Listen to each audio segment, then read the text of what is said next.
I want to welcome all to Mayor Vincent C. Gray's bi-weekly press briefing.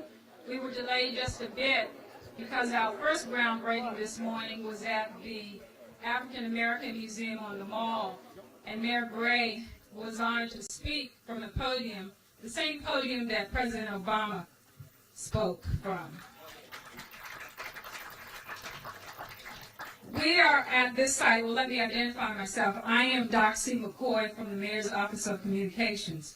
We are at this site because shortly the Mayor will make a couple of exciting announcements related to his priority to open more affordable housing in the District of Columbia. We have a packed agenda, so therefore I will not make any introductory announcements.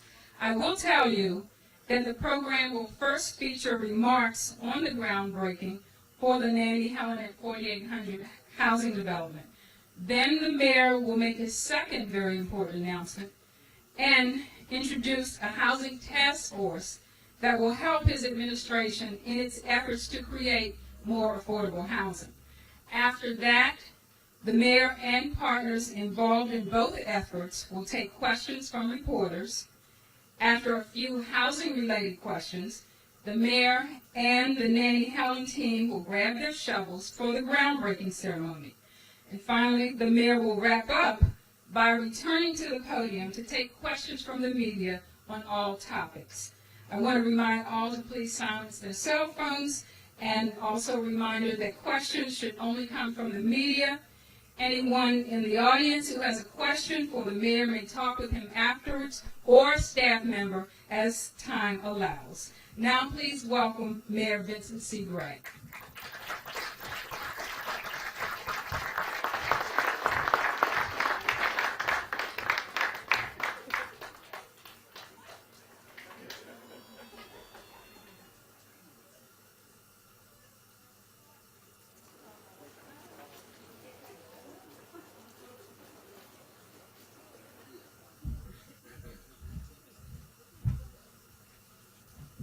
Good afternoon, everybody.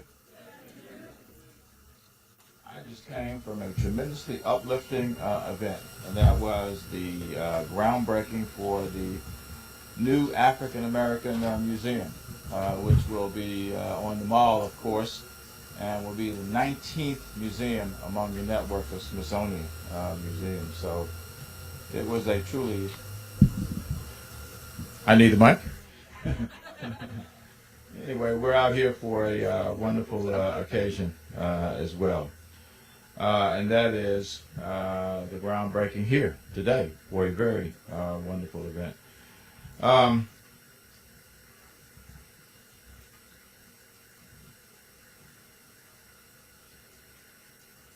2 weeks ago in the State of the District address, I noted that we could never become truly a one city without being able to recognize the importance of housing to our residents. The key to building one city is the availability, of course, of affordable housing right here in the District of Columbia. And we seem to be increasingly a place where people want to be, and people of all economic strata. Later in the press briefing today, I'm going to make an announcement with respect to how we are going to try to systematically approach that. But first, we're going to have the groundbreaking today for the Nannie Helen at 4800. How in the world did anybody come up with that name? Been working on that one, right?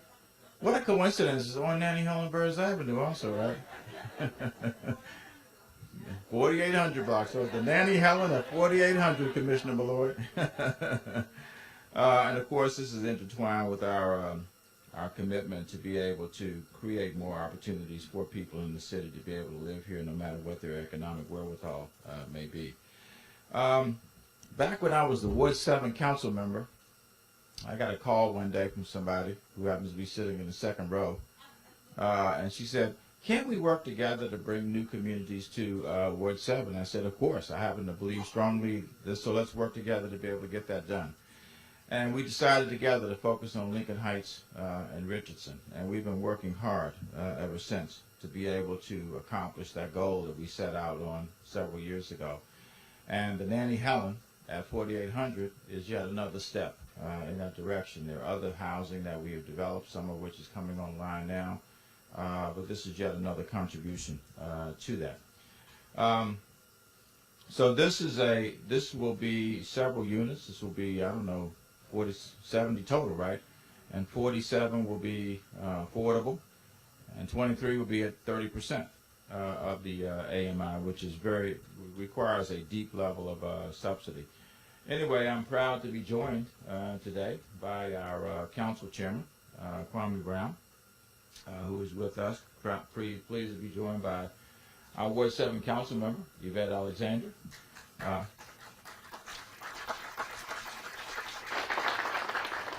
And of course, pleased to be joined by Tony Wash, who actually, Tony, used to live in public housing, didn't you? You grew up in public housing, right? So now you have become, you've gone 180. Now you are the developer of housing for people who may be economically challenged. It must be a wonderfully uplifting feeling to be able to be in the position that you're in now. And I remember when you were working, when I was a Ward 7 councilman, you were working on Sousa, to get that renovated, and we had to work to make sure you got paid on time. So those things happen. And I'm glad to see that you are, where you are today. Yeah, a lot of big hands for Tony.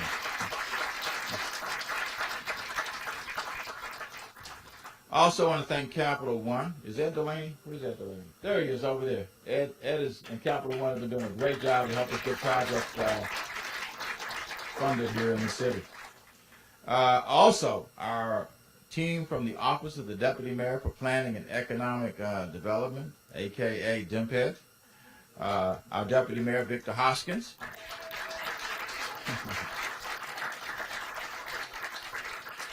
I saw Brian Kenner in the back. I just spoke to him briefly, who's the Chief of Staff in DMPED. Where's Brian? Where are you, Brian?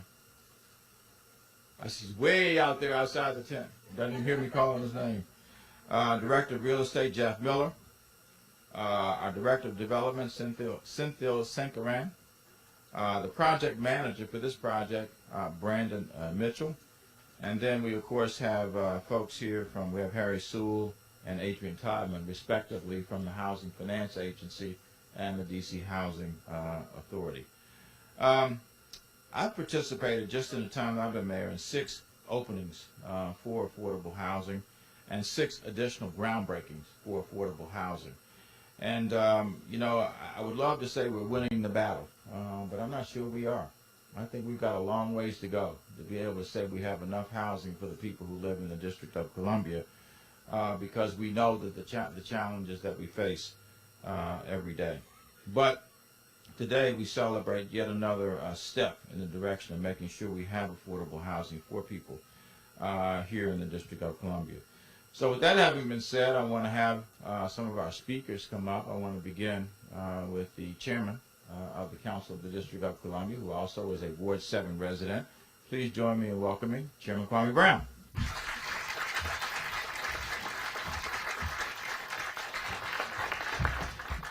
Let's give another round of applause to our mayor. He's doing such a good job. This morning I had an opportunity also to attend the groundbreaking of the African American Museum on History and Culture. And it was definitely breathtaking. When we talk about an American history and American story that's going to take place in the building that's going to hold so many ideas about this country and what many African Americans have gone through, to be right between the Washington Monument, the White House, and the Capitol, and to be sitting on that valuable piece of property. And then I got even more excited when I came over here to this groundbreaking, because Mr. Mayor, as he talked about when he was Ward 7 representative, talking about when are we going to develop something on Nannie Helen boroughs. Residents have been waiting a long time. They've seen a stadium go up. They've seen downtown developed. They've seen a commitment that this mayor and we have made to new communities. But to be at this groundbreaking on the same day that I just came from another groundbreaking is historic. And the reason why it is because we have a local company And many of you know I've been pushing this project for a long time. And I said, how can we not do everything we can to move this project forward? And we have the story of Tony Walsh. And I would say that his grandfather is here, and that's Mr. Fauntleroy. Let's give him a round of applause.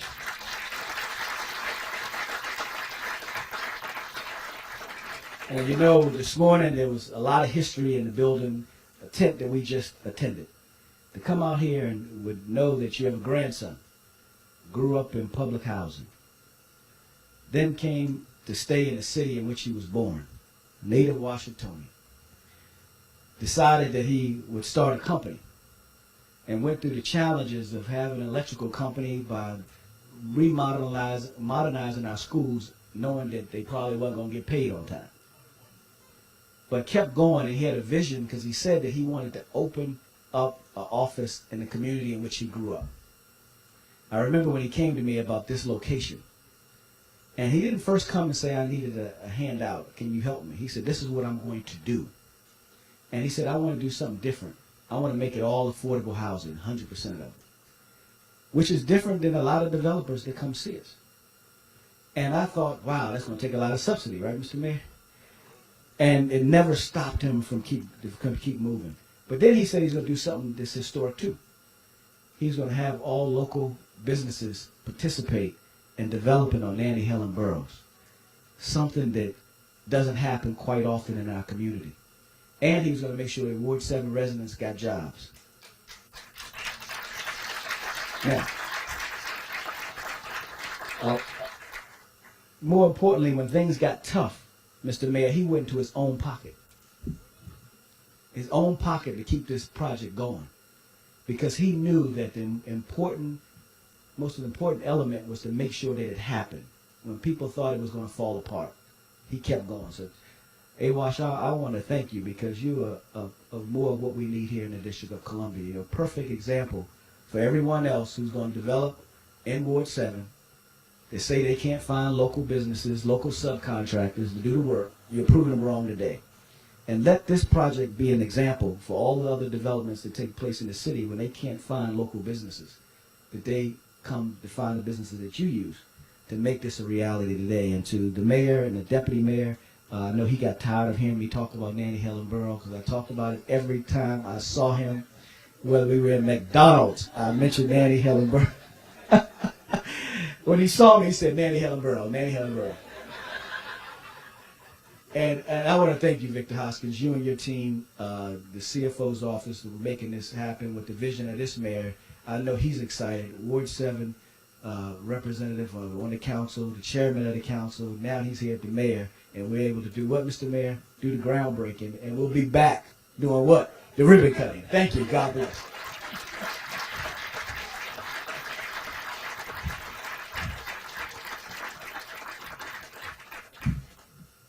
We've been joined by our Congresswoman who represents us so ably on Capitol Hill. And I'm going to she got a ton of papers in front of her. I'm going to give her a chance to catch her breath. You know, we made a commitment to really invest in this area, rejuvenate this area, bring this area along, and that is precisely what's happening. For those of you who haven't been out here for a while and you haven't seen H.D. Woodson High School, you need to go up there. The Tower of Power is not that structure anymore that it used to be.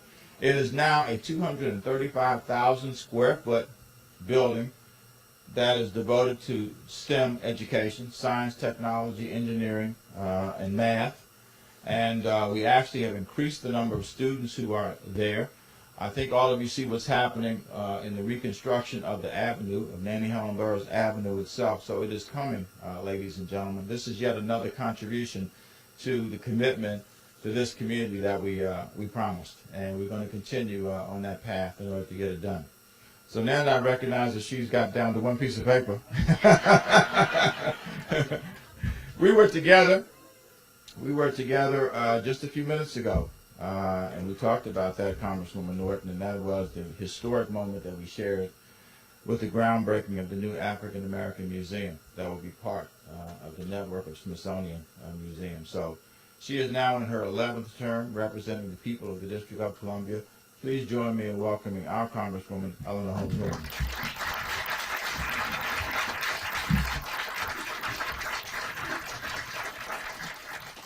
Thank you, Mr. Mayor. This is a real study in contrast, isn't it? we break ground on the mall, and then we break ground where we belong. Right here in the District of Columbia, right here in our neighborhoods. I particularly wanted to be here. Of course, everyone wants to break ground on the new African American Museum, but you know what? In the age of unaffordable housing, the notion of coming out here to break ground here in Ward 7 mixed use housing is a very special pleasure. That might have been historic. I don't know if this is so historic, but it is very, very gratifying. And it's particularly gratifying that the developer is a native Washingtonian, one of us, that this is a privately financed development. You know, I've been very gratified, Mr. Mayor, at the number of groundbreakings. Many of them have proceeded from stimulus funding, and we're grateful for that. But that's not what this is.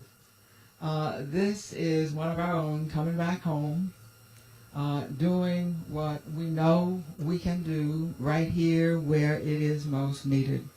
So I said, as we broke our neck to get out of that last event, there's an event I must be at, and I'm just come to congratulate all of you who have been involved in bringing this terrific project to the point of groundbreaking, because now that you're here, we know what comes next. Congratulations.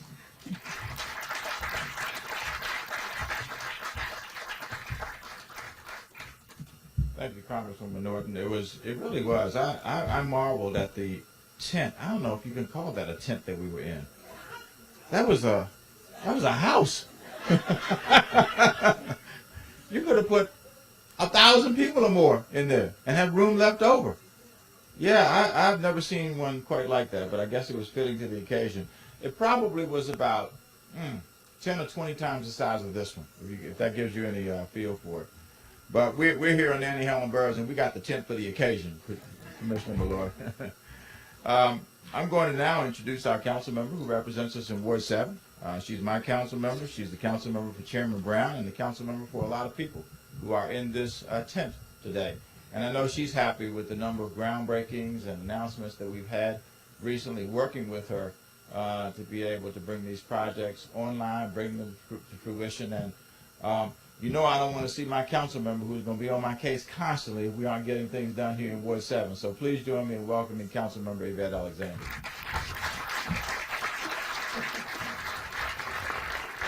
Good afternoon. My sentiments, of course, as the chairman has stated and the mayor, I want to thank everyone who's involved in this project. And you're right, Mr. Mayor, I have so many shovels from groundbreakings in Ward 7. I'm going to need more office space, Mr. Chairman. But this is truly, truly exciting. And what means so much to me as I look at my Ward 7 community out there is that this represents that our community is going to stay in our community. When I look at this, it means that our residents are going to be able to have affordable housing. That's one of the #1 complaints that I hear across the city and in Ward 7, is that our residents are being pushed out of the city because of lack of affordable housing. And they love the District of Columbia and especially love Ward 7. And Ms. Malloy, we're going to ensure that all of our residents, especially in the Lincoln Heights new communities, are going to stay in Ward 7. I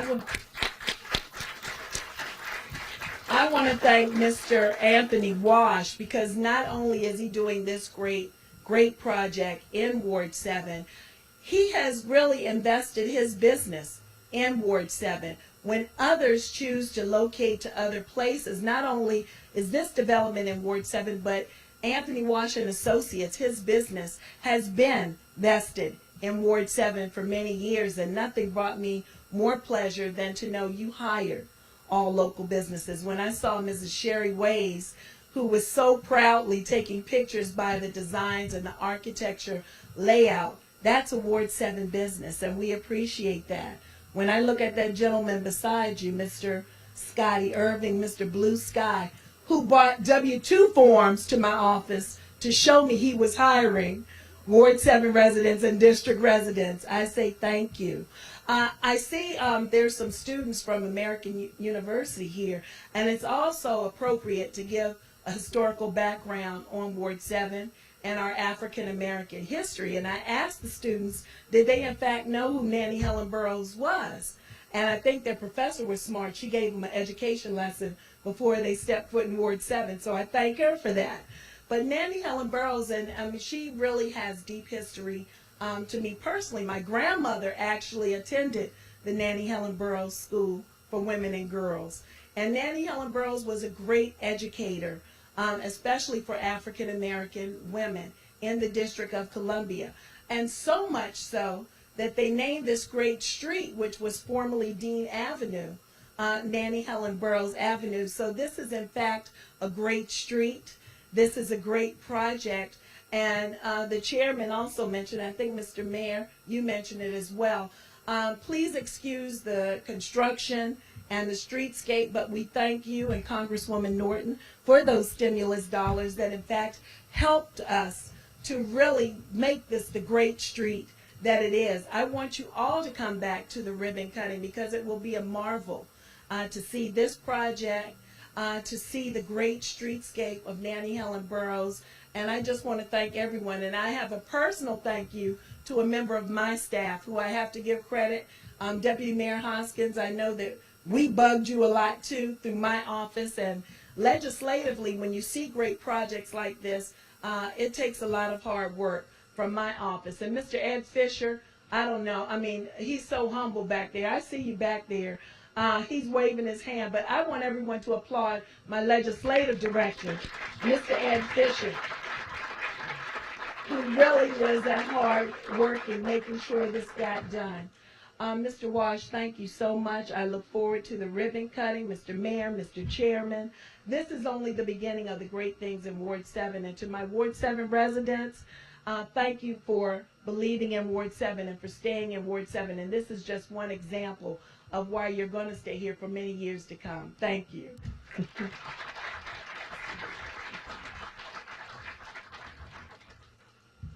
I want to bring up two people at this point. Let me introduce them both, and then they can come up one following the other. First is the person who I alluded to earlier in my comments, who really has been a great advocate for the people of Ward 7, a great advocate for the people in Lincoln Heights.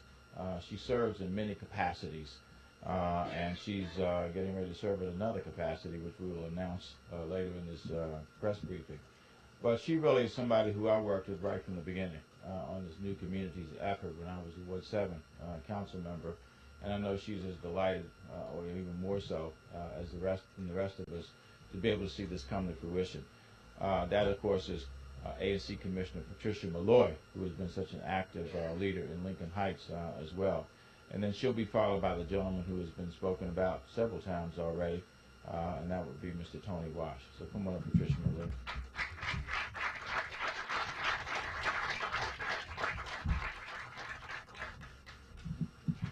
Good evening. Good evening, everyone. This certainly is a very, very exciting day for the residents of Lincoln Heights, which is sitting to my right. I want to say thank you to our mayor, thank you to our council member, thank you to our chair. Most of all, Tony, you are more than an icon to us. Tony Wash has been there from day one. To me, today is his day. We never thought this project would get off the ground. There were so many stumbling blocks, but we made it through. As a black developer, Wash and Scotty Irving has been my angel, Lincoln Heights angel, and other public housing properties angels. There was a side of these two developers that I never knew really existed. Before I became president of Lincoln Heights Resident Council, and now I'm chair of the new community, I knew nothing about Wash or blue sky. I thought they were just people coming to make a name for themselves, to bring business to our ward, but not to hire our people. I've learned that that's not true.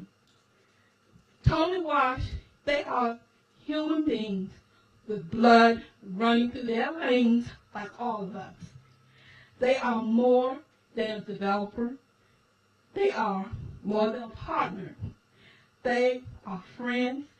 They are family. They embrace citizens of all race, creed, whether you be a criminal or not. They give you that opportunity to show them, even if you've been incarcerated, they give you the opportunity to show, prove yourself to them. You might have been the worst criminal in the world, but they give you that chance. Once you break it, then you know you can't be trusted. But they at least open the doors to our black men and women who need a job, regardless. And I want to applaud Tony for that. The Deputy Mayor's office, there are two people here that I hold dear to my heart, and that's Corian Lewis and Andre Byers. They are the project manager and the human capital director. We love them, the residents of Lincoln Heights. We're just so blessed. For any project that's involved with public housing, let me tell you, it was a learning experience, but it was an experience that I will never, ever forget. Mayor Gray, yes, when you were a council member, we talked to bring this to a reality. And I say to anyone, I am glad and proud to be a Ward 7 resident.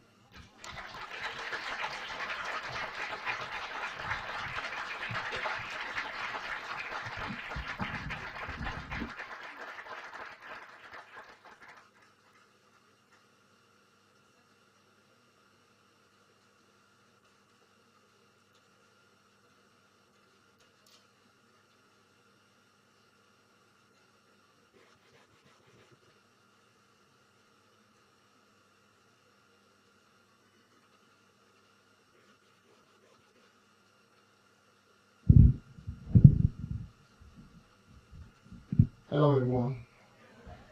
This is really not what I do. I really don't like being front, so I'm a little nervous. So if I go off script, just blame it on my head. It's a wonderful feeling to be here with two other Dunbar alumnus.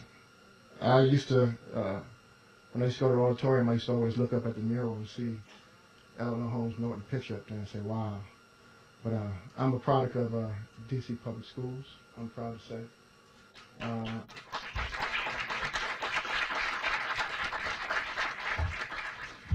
And first of all, let me start this right. I'd first like to give thanks to God, because without Him, none of this would be possible.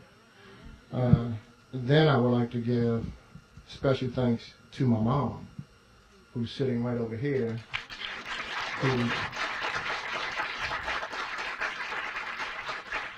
without her, none of this would be possible, at least for me, this year. And I'd like to thank a special friend, my grandfather, my father, my best friend, my mentor, my hero, Mr. Fontroy.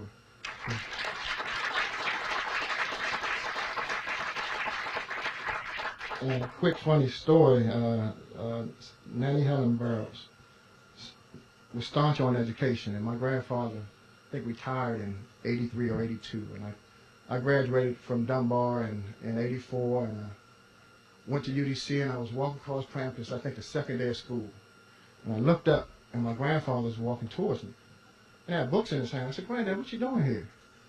And he said, "I'm doing the same thing you're doing here. I'm trying to get education."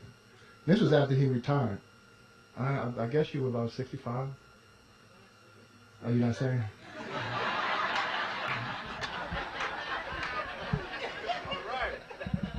But as you see, the bar was set extremely high early on. I'm going to try to follow this the best way I can. I'm going to try to be as quick as possible as well. This is not my day. I just follow directions. This is Ward 7's day. It's not my day at all. And it was so many people involved in getting this to the finish line. One person whose names you all heard a lot, and she became a nemesis at some point. But this project could not have been done, would not have been done without her, and that's my development manager, Gina Merritt. Where's Gina?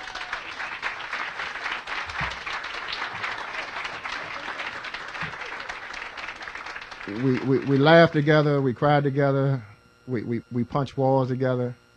But through all we've been through, Gina, this proved again that when God got something in motion, there's nothing anybody can do to stop it. So if anything, it gave us faith in that. I'd like to give a special thanks to Mayor Vincent Gray and his administration for their dedication in ensuring that the district residents have access to affordable housing. I too would like to thank Eleanor Holmes Norton, Chairman Kwame Brown, and Ward 7 Council Member Yvette Alexander for all your support throughout the planning phase. There were many times that we reached out for your guidance and assistance, and you were always willing to help and lend a hand. For that, I am eternally grateful. I'd like to thank your staff, especially Clint Jackson and Ed Fisher. You guys, again, I applaud you. And I know Gina got on your nerves, but she was acting. If she didn't scream, nobody was going to scream. And she had Deanwood in mind, and we had a big mission to do. I am a native Washingtonian. The first place I came home to when I left, was it Providence Hospital, Mom? DC General? Oh, Washington Hospital Center. First place I laid my head. Right. I've been to them all. The first place I laid my head down was Berry Farms, where my grandfather raised 7 children.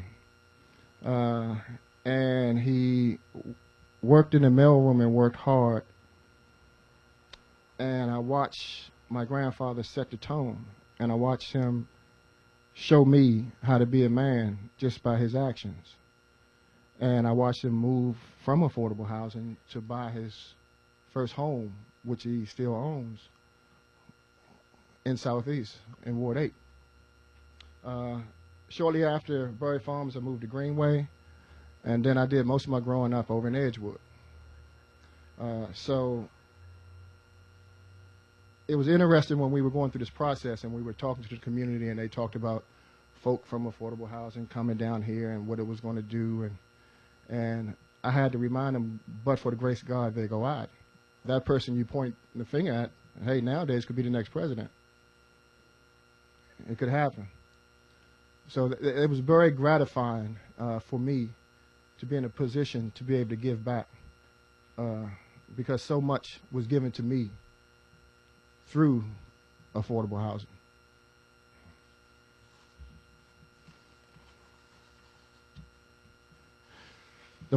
The Nannie Helen at 4800 is a mixed-use project.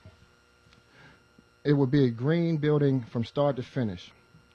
We are implementing the following green technologies to ensure that we are good environmental stewards and lower the utility bills for families who are in need of that type of assistance.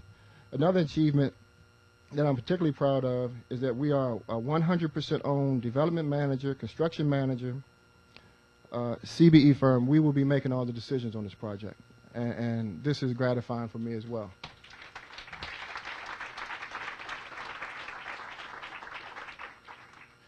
There have been numerous people who I need to thank, and I know I'm going to miss some of you guys. So if I miss you now, I'll catch you at the grand opening. But some of them are Victor Hoskins in his office. I really like to thank you for what you've done. I chased you down in Vegas and tried to tackle you and just to say, hey, I need your help to get this done. And I know you had 1,000,001 things going on, but I thank you for taking time to hear my small voice. Adrian Todman, who I had the pleasure of working with when I was a commissioner over at DC Housing Authority. Harry Sewell, who gave me a lot of inspiration when I first met him. We had lunch together, and we found we had a lot of things in common. I'm not going to talk about it. Well, so you won't get the wrong idea. Shoes and watches, that's what we like. So I'd like to thank my partner in good, Scotty Irvin, who's been a mentor to me. I guess we've been a mentor to each other. Well, you was at Cadoz, I'm Dunbar, so, but you hung at Dunbar. You wanted to go to Dunbar really bad, but yeah, I don't blame him. I don't blame him. I'd like to thank Ed Delaney from Capital One, who's been a very good partner to affordable housing in the city. I'd like to thank Kimmel Cameron, who is here somewhere. Raise your hand, Kimmel, all the way in the back. Thank you so much. I met with Ed and Kimball a few years ago when we were trying to get this project off and going. And we sat in my office that was on the top floor over there, and we met for maybe about 2 hours. And at the end of the meeting, Kimball looked at me and said, okay, Tony, you're the one we want to do this with. And I really appreciate you all having that confidence in me to do this. I'd like to thank Darrell Rose, who has been our point man for Ward 7. Where's Darrell at? Out there working? Thank you very much. I'd like to thank C.W. Early from Oak Grove. Is C.W. here? He's in Texas? Okay. Of course, I'd like to thank, again, like my grandfather again, because for so many reasons without you this wouldn't be possible, especially giving birth to my mom and then me. And I'd like to thank Patricia Malloy. And at this time, I'd like to ask you to come up because I'd like to present you something for all your hard work. Me and Pat, we're in the trenches together. We laugh together. Yeah, I'm going to try it again. And this is just a little token of our appreciation for all your hard work, dedication, for banging that gavel, for keeping down the chaos at the monthly meetings that we had. I'd like to also thank Corian and Andre, too, because they've been outstanding through this whole process. So, thank you.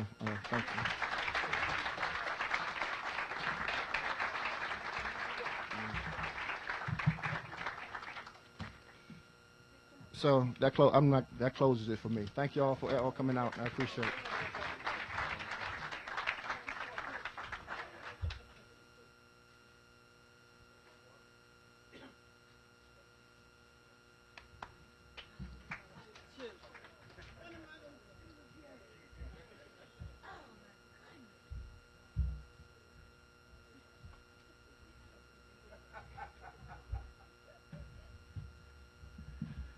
We actually have 3 more speakers, but I'm going to do this because one of our speakers is going to be speaking on another issue, so I'm going to let him combine the 2. So our last 2 speakers for this phase of the groundbreaking, Ed Delaney, who is with Capital One, who I've been with Ed in several of these kinds of things, and it speaks highly of Capital One to be an investor in our community. And Ed, I want to thank you. And then he's going to be followed by the executive director of the DC Housing Authority, Adrianne Todman. So Ed, come on up. Thank you.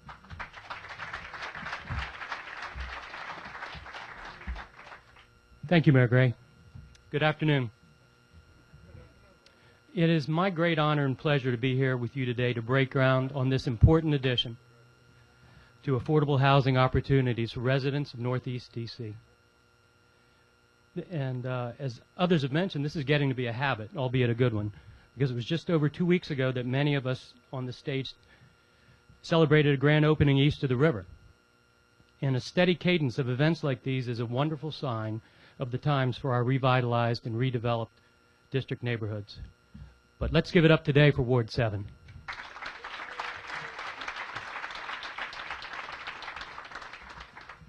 Capital One has committed $14.9 million in debt and equity financing to help build the Nannie Helen at 4800, and we're proud to mark this milestone toward making it a reality today. But in speaking of commitment, I need to call out especially the commitment of Mr. Tony Wash. Tony saw a need here in this neighborhood. He works here, he owns property here, and he's built his business right here. And he wanted to give back to the community that gave to him, and give he has. Tony, I'm sure you knew it wouldn't be easy when you set out to do this, but I bet you didn't think it was going to be this hard. And you've probably heard a little bit today, and most of us know there were many bumps along the way to get here. Many times when things looked like they were just going to come to a complete stop. But Tony, you persevered and you stepped up. And you put your time and your treasure and your dreams for the neighborhood into this transaction. And I'm glad to be a part of it. Capital One and all of us are glad to be a part of this with you. You're welcome. So because of you, we're about to break ground on a beautiful new facility that'll provide housing, jobs, and hope for the community. Tony had a lot of help, most notably his friend and advisor, Gina Merritt. Also the fine work of Bizzuto Construction, Blue Sky, his architects, Toity Gallus. And I must also mention the tremendous work of our partners in this endeavor. Capital One's equity partner, Kimmel Cameron of Hudson Housing Capital.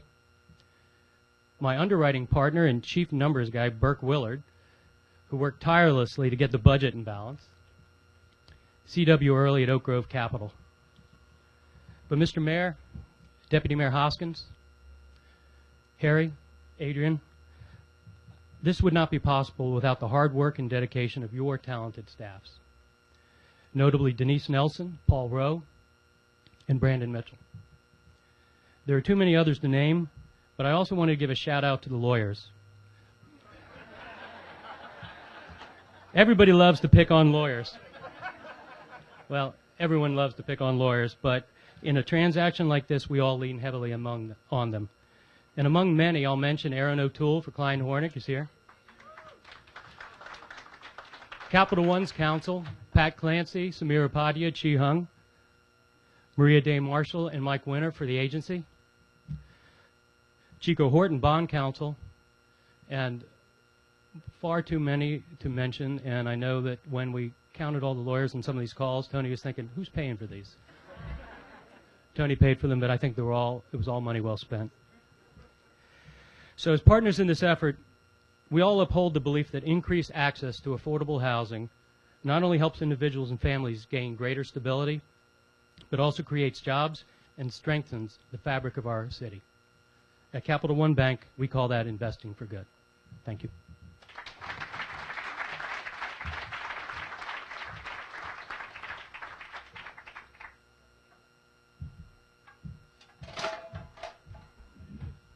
I didn't do that. Let's be clear. So good afternoon, everyone.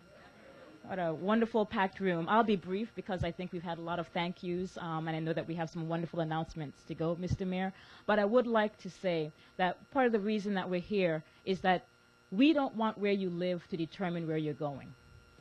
We don't want where you live to determine where you're going. And I think that Nannie Helen Burroughs is an example of that. I think Anthony Wash is a wonderful example of that, and we've already talked about him coming and talking to our youth about a good path and the right decisions. And clearly Miss Pat Malloy, who keeps me straight on a regular basis, Mr. Mayor. And yes, all of us, yes, who keeps us very, very straight and keeps it very real. So thank you, Miss Malloy, for your continued leadership in this community. And to all of my housing amigos who are here, Mr. Sewell, and the elected leaders, thank you for allowing us in setting the path at the council, the things we need to get done and allow it to move forward. Deputy Mayor Brisker Hoskins, who's always in the corner. Nobody should put baby in the corner. But the Deputy Mayor, your leadership for all of us in keeping us all where we need to be is outstanding. And I certainly thank you for that. But this is for the residents of Lincoln Heights. If it's anybody's day, it's Ward 7's day, it's Mr. Wash's day, but this is the day for the Lincoln residents and the residents at Richardson because they deserve better. We're going to give them better in short order. The residents at Kenilworth, right across the road, we're working very diligently to make their lives better, again, so that where you live does not determine where you're going to go. And that's our mission and focus. Thank you all so very much.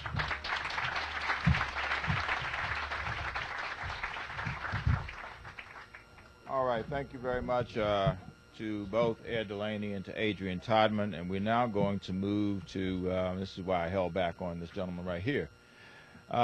We are rejuvenating the Comprehensive Housing Strategy Task Force in the city, and we're doing it today. I don't think I need to go into a lot of detail about why that's important. You know, when you look at the people who are increasingly unable to afford to live in the District of Columbia, even though we have rent control on many of our buildings in the city and continue to support rent control. When you look at the number of new efforts that are being developed, and we still have a shortage of housing for people who may be at the lower income end of the spectrum. When you look at the tools we have, like inclusionary zoning and, you know, the HPAP program and the Housing Production Trust Fund, all of those put together, and we are still challenged tremendously to be able to produce enough housing for those people who want to live in the city but may not be at high income levels to be able to live here. So today, I'm pleased here at this groundbreaking to announce that I am appointing a 34-member task force that will comprise the Comprehensive Housing Strategy Task Force here in the District of Columbia. And there are two people who I've asked to chair this who I know bring enormous experience, enormous commitment, and the wherewithal to be able to help us figure out what is a problem that's frankly challenging every city in this nation. And certainly this one, where increasingly we see people, you know, wanting to move in or people wanting to stay here and are challenged to be able to do that. So first of all, I'm going to ask the members who are here of the task force who joined us today, if you all would stand up so you can be recognized.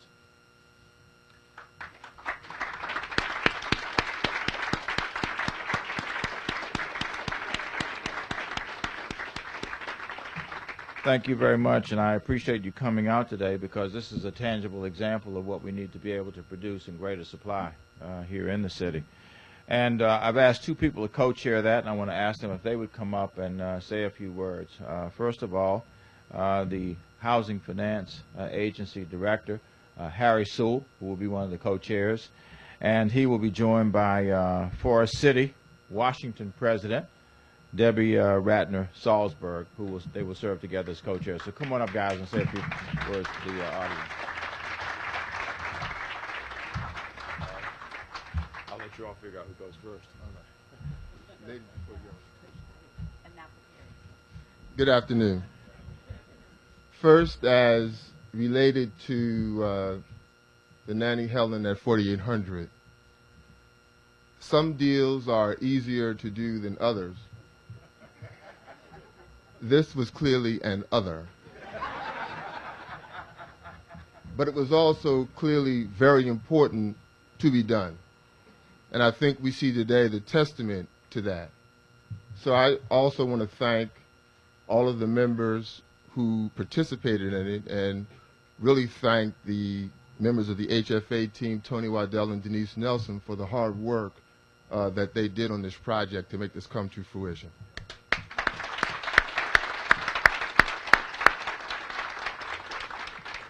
As it relates to the task force,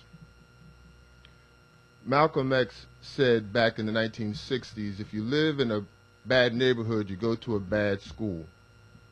If you go to a bad school, you get a bad education. If you get a bad education, you get a bad job. And with that bad job, you end up right back in that same bad neighborhood. I'm so very pleased that the mayor has embraced a comprehensive housing strategy that not only calls for a supply side mechanism, how can we increase the supply of affordable housing, which is certainly necessary, but also encompasses a demand side strategy. How can we bring down the demand for affordable housing by getting people good education and good jobs, and then they can afford their own house in the neighborhood of their choice? Because we know that in this city, affordability is directly connected to income. And in this city, income is directly connected to education. And if we fail to work across all of those fronts, I don't think we will have done a good service to our mayor and to our city. So, Mr. Mayor, thank you very much for embracing that strategy, and we intend to work very, very hard to make sure that not only will we give you recommendations where we can increase the supply of housing, but not only will we give people a better place to live, we also want to give people a better life. Thank you.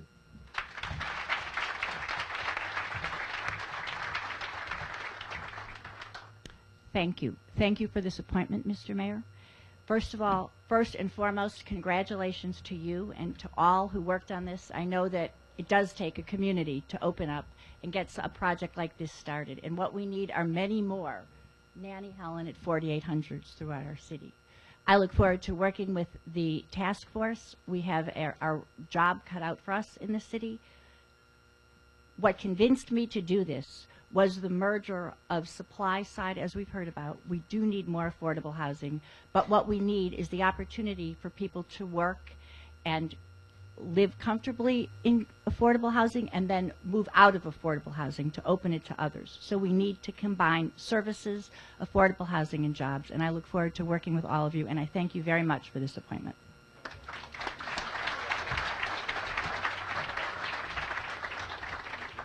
I want to once again thank Harry and Debbie for their commitment and their willingness to do this, and I appreciate the fact that both of them underscored the importance of not only a supply side, because I don't know if we don't focus on the demand side, there'll never be enough supply, because we will constantly have customers who will find themselves in circumstances where they can't be moved beyond a particular economic point. So it's why frankly, you know, doing what we did at H.D. Woodson and what we're doing at Cardozo and what we're doing at Dunbar and what we've done at other schools is so important to make education more attractive and responsive to our children in the District of Columbia, so that they do have better options than some who went before them may have had.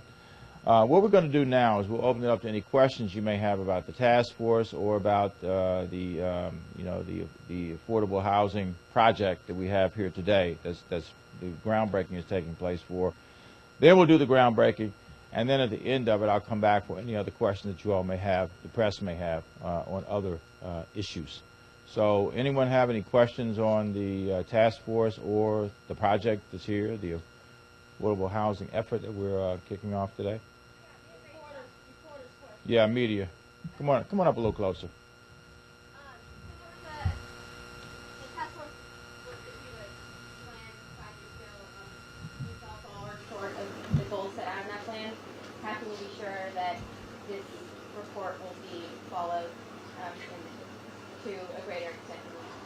Well, we're going to do our best.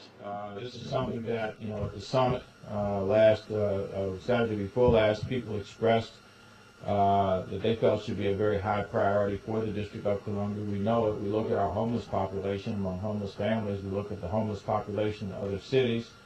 So we know that this is an issue that has to be paid attention to, and we're going to do our best to be able to do that. So, you know, can I give a guarantee? Well, of course not. I mean, there's so many factors that weigh into that, but I can give you a guarantee of this, and that is I think we've gotten the best people we could possibly get to serve on this task force, and I'm going to do everything I possibly can to make sure that the recommendations that they advance and the strategies they advance see the light of day.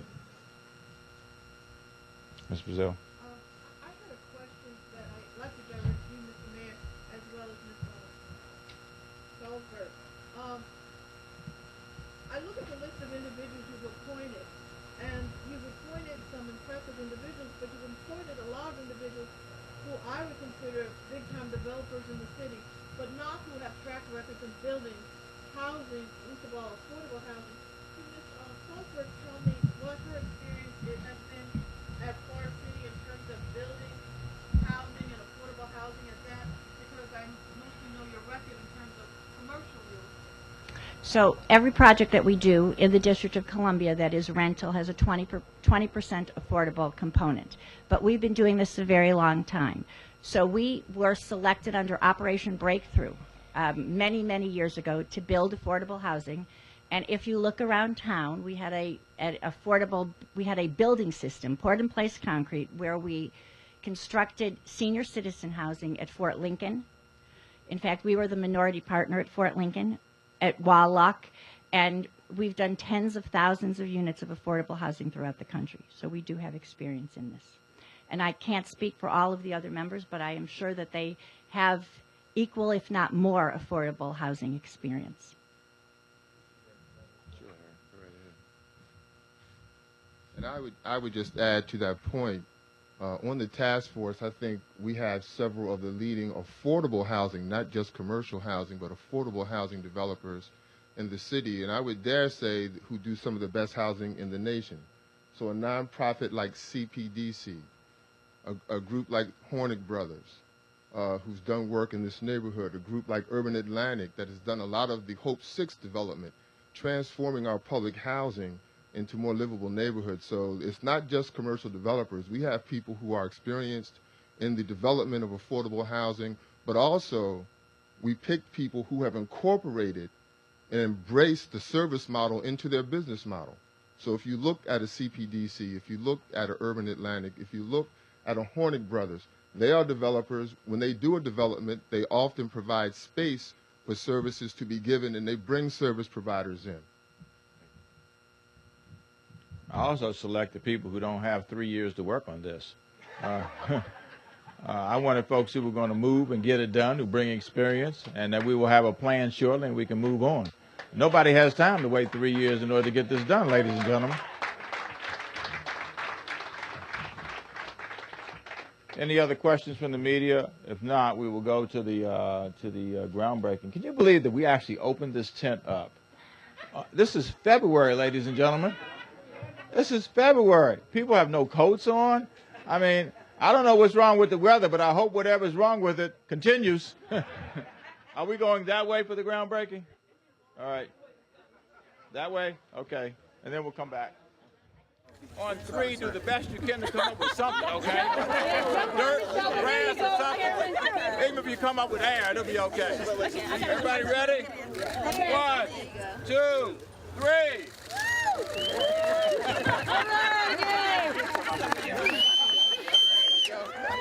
Come back, we'll be cutting a ribbon.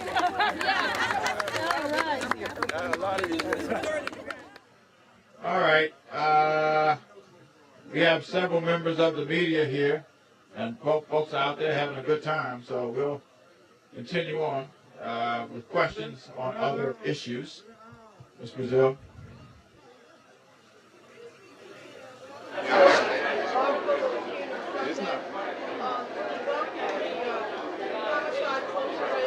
To the aisle.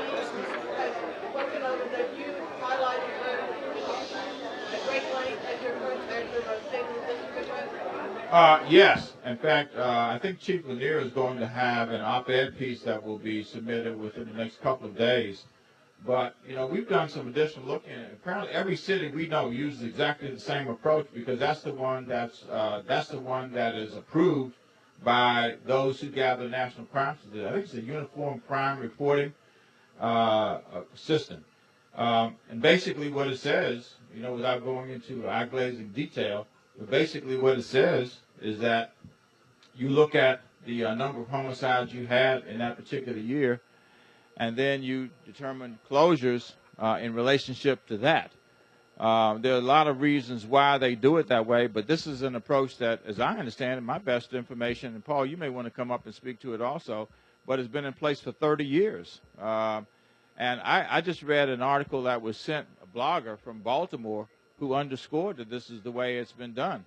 So, you know, if people want to change it, if they want to have a different methodology, I'm sure we'd be happy to see that, but the methodology is what it is. If one wants to take exception with the methodology, that's fine. However, anybody who suggests that there was any effort to deceive, that's just absolutely not the case, because we're doing the same thing that other cities are doing, including Baltimore, which was just corroborated. Paul. Mr. Zale, that's absolutely correct. All municipalities, jurisdictions are using this system. And the system was brought into being by the FBI so that there could be uniformity across the country when jurisdictions are reporting out their statistics. We've been using this for a number of years and did some quick research, even back in 2000. Former Chief Ramsey went into great detail before a committee that Council Member Kathy Patterson chaired and went through the entire history. And if you take a look at MPD's annual reports, they reported out their unifying crime statistics, and they also indicate the homicides that have taken place in this year. And then in this most recent year, they dropped down and put a note that says, look, according to the Uniform Crime Reporting Form, we include cases that were closed, that took place, the event took place one year, but they were closed in the next year. And that helps the continuity of investigation and making sure that cases that take place in prior years receive the treatment that they need so that they can be closed and successfully prosecuted. But it's standard across the reporting jurisdictions. I'd like to add another. Can I add one more thing to that? Which again is a bit odd to me. And let's say somebody got shot in 2002, and they live, and then for some reason that person dies in 2011. If their dying is attributed to them having been shot, they are counted as a murder statistic in 2011, not in the year that the shooting takes place, which seems inappropriate to me as well. But that is the approach that is used across the nation for reporting these kinds of data.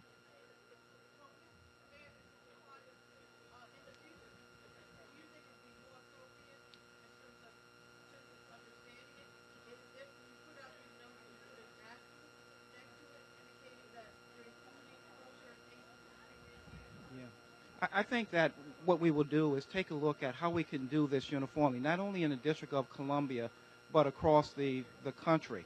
I think what we need to do is to try to make sure, as Chief Lanier has, as she's identified in each year for annual report, exactly what is being reported, the closure rates, how many took place this particular year, how many were closed, and then how many were closed from previous years. So I think the more information, of course, I think our citizens and our residents will be better informed. You know, this article that I was reading on Baltimore said that their closure rate was 46%. But if you used a different methodology that only took into consideration those that were closed from the current year, their 46% would have dropped to 33%. So again, every city seems to be using the same approach. And I agree with you that it is confusing, but we are using what is uniformly accepted as the national approach. We'll be happy to try to explain to anybody that wishes what this approach entails. And frankly, I suspect some of us would probably be happy to be advocates for trying to make this more clear. Tom?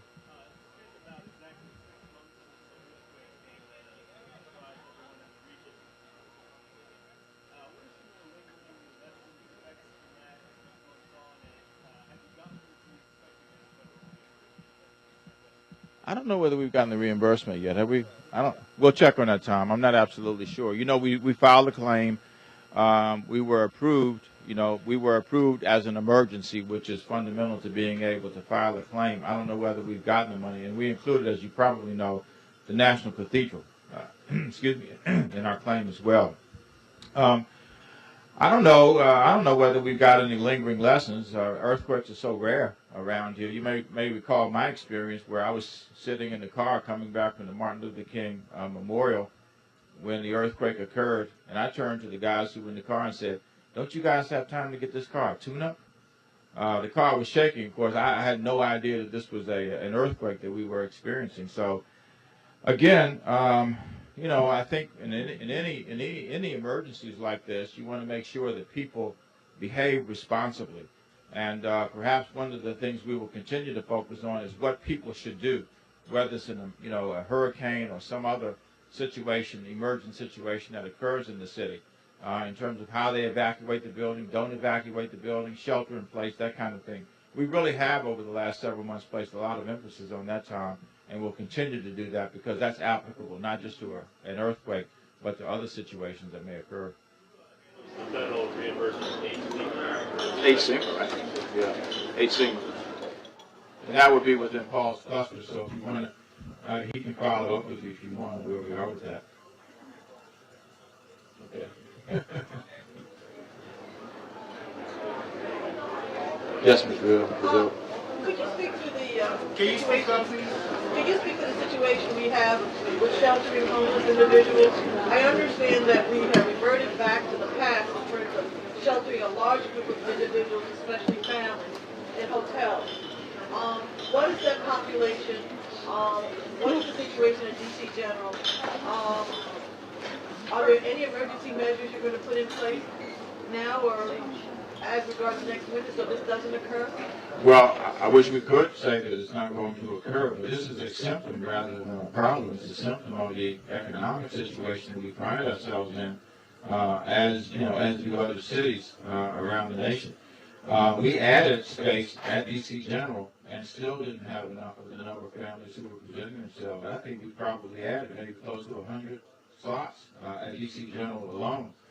I think fundamentally we want to continue to perceive ourselves and behave as a humane city. And first and foremost, we want to try to do the best we can to take care of those families who present themselves. So, you go back to this discussion we just had earlier with the Housing Task Force. You heard the emphasis on a supply side as well as a demand side solution. And the demand side is not something that happens quickly because that involves making sure people have a better education, that they have better housing, that they have better opportunities, and therefore have the economic wherewithal that some of our families don't have at this stage.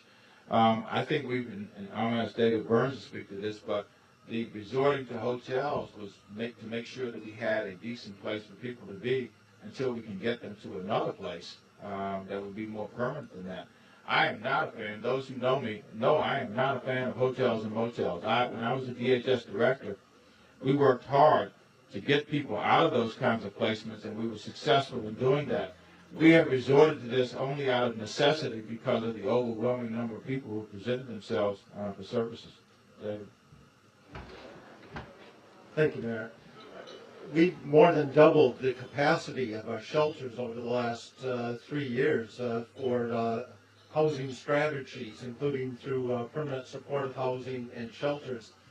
This did catch us off guard. We did not realize the huge increase in the number of families that would be coming forward this year. And so we did, when we saw the number of families coming in, approached the mayor, obtained permission to open an additional 100 beds over at DC General, but this is stopgap. And the problem isn't the number of shelter beds, it's the problem that we don't have any place for them to go after they come into shelter. And I think the task force that we talked about today is one of the very essential and vital components of our being able to move forward so that when the families do come in the case of a crisis, we have a place for them to move very quickly into a permanent housing situation rather than a hotel or a shelter. How many individuals you have at DC General? How many individuals you're housing in hotels? And how many hotels and where are they that you're using? Yeah. As of today, we have approximately 185 families in the hotels. We figure about 3 people per family. I don't have an exact count. That changes every day, but about three individuals per family.